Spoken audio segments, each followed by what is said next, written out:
Hey everyone, it's Miss MK with Boys and Girls Club. So today I wanted to talk to you about the difference between fruits and vegetables. But Miss MK, we know the difference. Things like apples and oranges and bananas are obviously fruits. And things like squash and broccoli and potatoes are evidently vegetables. Like, we know that. Well, here's the thing. Some of those are correct, some of those are not correct.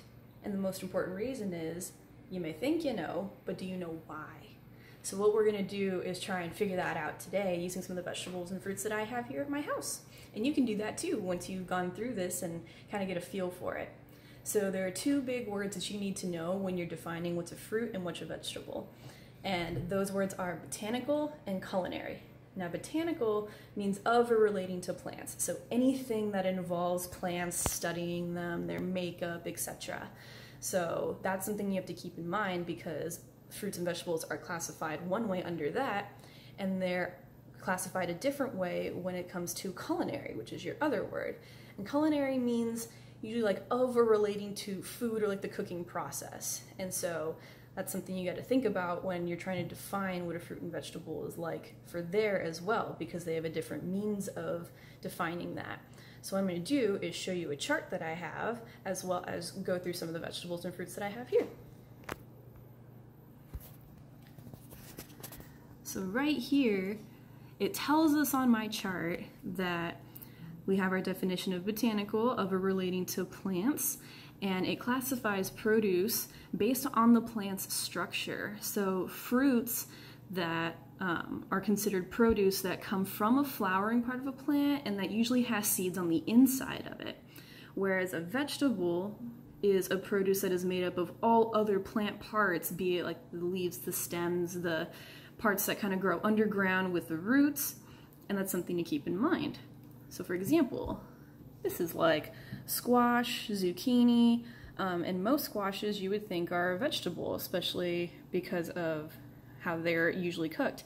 However, when you look inside, there are small little areas that have seeds that are inside this fruit, and it actually grows out of vining squash blossoms on the squash plant. So that would be considered botanically a fruit. Now for a vegetable, this is part of a potato that I've cut in half. And so there's nothing on the inside indicating that there are seeds, which would tell you that this would be considered a vegetable to a botanist. And on the outside, no means of showing seeds either, right? And if you know that these grow underground, that would tell you that because it grows under as part of like the root system, that it would be considered a vegetable to a botanist. Now, in the culinary world, we have to keep in mind that fruits and vegetables are classified based on mostly their taste. So things that tend to be sweeter and often used for juices and desserts are usually fruit, and things with a more mild or savory flavor, like your opposite of your sweet, are usually vegetables.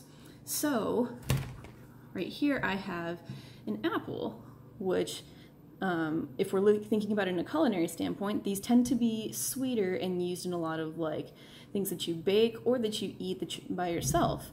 So this would be considered a fruit in most regards, even the sour ones that are green like that.